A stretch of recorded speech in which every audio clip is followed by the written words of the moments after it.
Cost of living in Kenya. Hello explorers, welcome to another informative video presented to you by Explorer, and thanks for watching.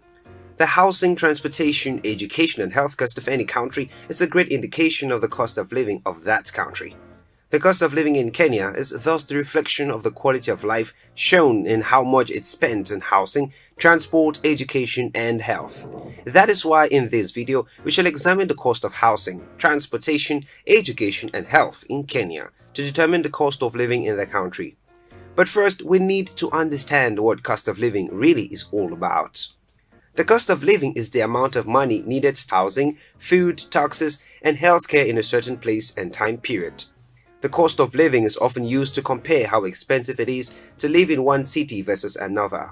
The cost of living is also tied to wages because its expenses are high in a city, such as New York for example. Salary levels must thus be higher so that people can afford to live in that city. The cost of living can be a significant factor in personal wealth accumulation because a salary can provide a higher standard of living in a country where daily expenses such as rent, food and entertainment are less. In contrast, a high salary can seem insufficient in any expensive country. If you're new here, welcome. Be sure to subscribe and turn on notifications so you don't miss any of our videos. An overview of Kenya's cost of living. According to a 2017 Business Insider article, Kenya comes 25th from a total of 30 as the best countries for expats to relocate, given that prices are 47% lower than in the USA. Average rent for a 900 square foot apartment is a sought-after area of Nairobi is $1,387.41 and monthly utilities are $58.85 as of May 2018. Prices analyzed in March of 2018 by experts show that Nairobi is 56% cheaper than London with housing, entertainment and transportation all coming in at around 50% lower than London prices. In terms of the cost of living, Nairobi ranks 422nd from a list of 551 cities surveyed across the world. But then, the prices all depend on the quality of life that you demand. 2018 figures from Numbeo show that a 4-person family living in Nairobi can expect to spend over $1,787.22 a month simply on living costs, and this figure does not include rent or mortgage expenses. Kenya's fast broadband service costs $50.78 a month. Should you wish to invest in a car during your stay in the country, a Volkswagen Golf will set you back at about $10,141.29, and filling the car with petrol will come around $0.92 per litre. Petrol prices vary across the country, and they are more expensive in remote areas. The cost of living in Kenya is a product of the earnings of those who work and live in the city, be it citizens or expats. Hence, just as the cost of living will vary depending on the quality of life you demand, it can also be deduced that the income of individuals and households will greatly determine the cost, and therefore quality of life. High incomes with lower or even higher prices will mean cost of living is lower, but on the flip side, low incomes will mean high cost of living, even if the prices were relatively low. On this record, we need to get the salary ranges in Kenya to discern if the cost of living in Kenya is high or low. Salaries in Kenya. Salaries in Kenya are very dependent on if the individual works with the formal, informal, international or local sectors, as well as blue and white collar jobs. Working for a large multinational company, you can expect to receive lucrative remuneration compared to those who work at local companies, especially as laborers. Quoted salaries for British American tobacco workers in Kenya are estimated at $1,150 per year and can peak up to $3,000. An accounts assistant at Unilever can expect to earn over $2,000, and a customer service executive at Safaricom, one of Africa's largest telecommunications companies, can command up to $4,200. But when we look at the salaries of workers with NGOs in Kenya, a senior role at Amnesty International perhaps will bring in a salary of approximately $3,500 to $5,000. But then, many NGOs pay a lot less than you can expect to earn, only about $925 as a starting salary. Several studies, especially an article with the Business Daily, suggest that those working for NGOs and experts working in Kenya commanded far higher salaries than the local population working in strictly Kenyan concerns. All these cannot be written on stone, given that incomes of the business owners and those in the informal sector cannot be factored in as they are kept private by these individuals. Hence, this will be serving just as a base. Cost of accommodation in Kenya. Accommodation will likely be the biggest expense for expats living in Kenya. Most expats opt to rent as they have a fixed-term contract and don't plan on settling in the country long-term. Rent in cities such as Nairobi and Mombasa will of course be higher than in rural locations. The first thing to note is that the security is a key concern when choosing where to live, and this must be factored into cost of accommodation. Most expats opt to live in a secure, gated community, which can cost as much as a property in Europe, given that rental costs in safe expat areas are much higher. There are vastly cheaper housing options in Nairobi, and the cost of living comes down considerably when you leave the city.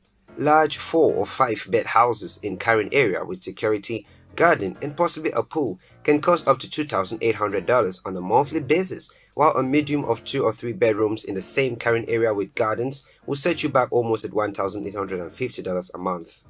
A 1-bedroom apartment in Karen area will cost roughly $650, while one in the city center will cost about $740 a month. The houses are cheaper in rural areas and less developed zones, and therefore your choice will depend on your preferences and where your job is, as well as what you can afford. Cost of transport in Kenya. Although public transport in Kenya is incredibly cheap, many expats don't use it as it's usually uncomfortable and inefficient. When it comes to getting around Kenya, most expats will hire or buy a car and find a local driver. Buying a car can be expensive though. Also, for those wanting to travel domestically in Kenya, a 4-wheel drive is the best option, but will be more expensive than a regular vehicle. A normal taxi fare will cost within $1.84 to $2 for a drop, depending on the number of kilometers covered to the waiting time as well. A liter of fuel in Kenya costs around $0.991 and could fall below or rise depending on the period in question. Cost of healthcare in Kenya. While public health facilities are available, many experts choose private hospitals and clinics. The quality and standard of care are often better in private facilities, but this does not come cheap at all. Experts are highly recommended to arrange health insurance for themselves and their families, as without it, private healthcare costs can add up quickly. It is best for experts to get medical insurance to cover up for trips to the hospitals as they are quite expensive. A visit to the doctors will cost about $37 for consultation, while costs of antibiotics are estimated at $18.50. Cost of education in Kenya. In Kenya, public schooling is free and offer the local kids a great opportunity to set themselves up right with a good education. This will not also apply for the expats visiting the country, as they will likely prefer the standard of the education through private or international schools. International school fees can be exorbitant, and so parents must decide if it is worth the cost. Fortunately, private schools offer some financial relief, as they allow for better quality of resources and teaching at a lower rate than international schools, although fees do vary between schools. Cost of one child at an international preschool can cost about $850, while cost of one child at an international primary school will set a parent back at least by $1,400, and the cost of one child at an international school in secondary school would cost around $1,850, all per calendar month. On the contrary, the cost of one child at a local preschool in a school such as Nairobi Academy will cost $3,227 per month. The cost of one child at a local school in primary school goes even higher up to Academy $550, and secondary school would run at $692. Conclusion. The cost of living in Kenya is massively influenced by the type and quality of life that you choose, and is considerably higher for people living in Nairobi. This isn't just true for the expats, but also the local Kenyans. As of 2020, there are fair salaries for Nairobi, which has been good, because even though it is perfectly possible to pay less for staff, it is infinitely better to pay more to obtain better results, which the Kenyan authorities have understood and are thriving onto. Nevertheless, salaries for local Kenyans are far below what expats do receive. Life-work balance is always important, and when living in Kenya, it's easy to take advantage of the low prices for eating out or leisure activities. But in the case where you have a huge family, it will be much cheaper to cook at home to reduce cost. Although an expat's cost of living in Kenya will certainly be lower than in major cities in Europe or North America, it may still be higher than one might expect. Kenya's capital, Nairobi, is ranked 95th out of 209 cities in Mercer's Cost of Living Survey for 2020, making it more expensive than Barcelona and Toronto, but more affordable than the likes of Berlin and Luxembourg. New arrivals need to remember that amenities such as private healthcare, international schools, and comfortable homes can inflate the cost of living in Kenya tremendously. Expats will also find themselves having to account for additional living expenses they wouldn't incur back home, such as the cost of clean drinking water and a security guard or driver. Fortunately, many experts find that their employment contracts cover some of the heftiest expenses, as a company may provide an allowance for accommodation, transport and international school fees, for instance. The nightlife and entertainment scene in Kenya's big cities is growing, with modern clubs and bars popping up all the time. Entrance fees and drinks can make a night out an expensive endeavor. Experts looking to enjoy a local beer will find that there are plenty of small bars throughout Kenya where they can have a drink while watching the sunset. We still say all this to say that the cost of living in Kenya would depend on the lifestyle and quality of life you desire. There you have it, explorers. That was the cost of living in Kenya. Thanks for watching this video, and if you did enjoy this video, do well to give it a thumbs up and do not forget to subscribe and share with your friends.